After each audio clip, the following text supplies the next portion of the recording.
I love you. So finally আমরা খানা দানা শেষ করে এখন বের হয়েছিলাম। আপনাদেরকে একটু দেখাবো রাত্রে ভিয়েতনাম।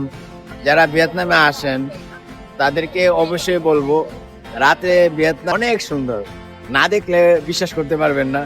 আমি আপনাদেরকে একটু ঘুরে দেখাই। আপনাদেরকে এখন ভিয়েতনামের রাজধানী পুরো শহরটা একটু ঘুরে দেখাবো একাংশ।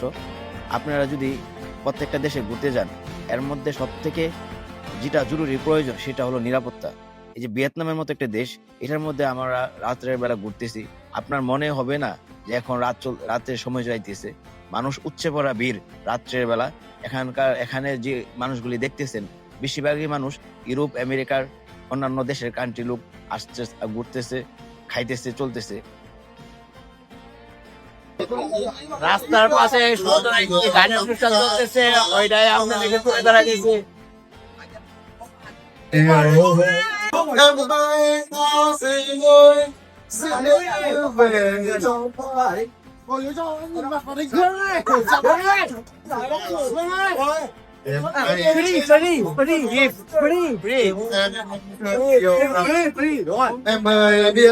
এখানে রাস্তার পাশে দেখতেছি ওনারা খানা দানা করতেছে এবং গান গাইতেছে। পরে আমি বললাম ওদেরকে যে আমি ব্লগ ভিডিও বানাই।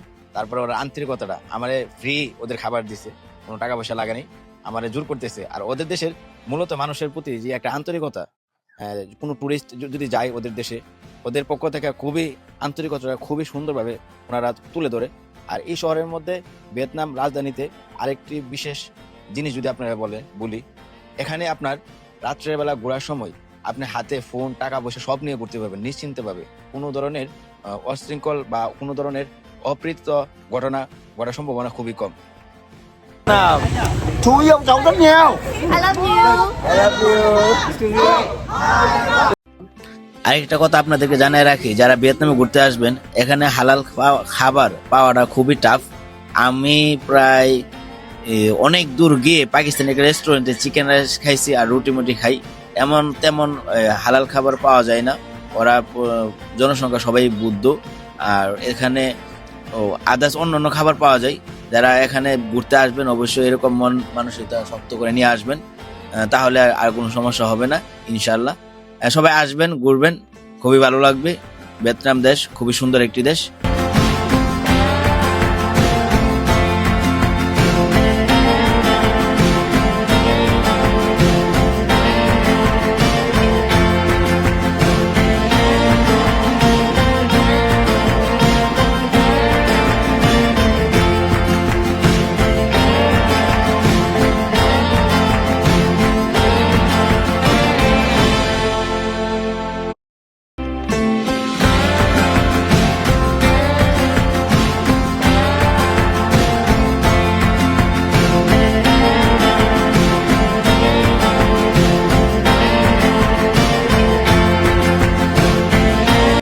আপনি যদি ভিয়েতনাম শিক্ষা ব্যবস্থা জানেন, সত্যিকারে অবাক হবেন। আমি জেনে একেবারে চিন্তা করতে পারি না ওদের কি পরিকল্পনা।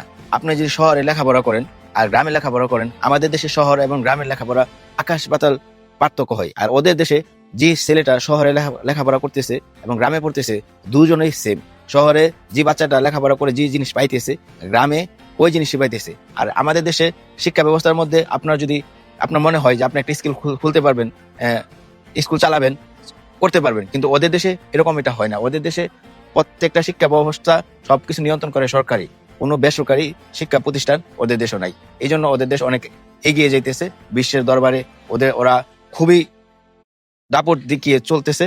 আমরা আশা করব আমাদের দেশও যাতে আগে যেতে পারে। আর আমার এই ভিডিওগুলি কেমন লাগে আপনাদের কাছে অবশ্যই কমেন্ট করে জানাবেন। আর ভিয়েতনামে যারা আসেন অবশ্যই এই প্রত্যেকটা জিনিস খুব ক্ষুদ্রভাবে নিজের কাছে উপভোগ করা যায়। আপনাদের কাছে আমার আকুল আবেদন, আপনারা যদি ঘুরতে যান অবশ্যই ভিয়েতনামে আসবেন। ভিয়েতনামের পরিবেশ খুবই সুন্দর এবং আপনাকে ভিয়েতনামের পরিষ্কার পরিচ্ছন্ন আর পরিবেশ আপনাকে মুগ্ধ করবে। এই দেশের শিক্ষা ব্যবস্থা এবং রাস্তাঘাট খুবই পরিষ্কার পরিচ্ছন্ন। সবাই ভালো থাকবেন, সুস্থ থাকবেন। আল্লাহ হাফেজ।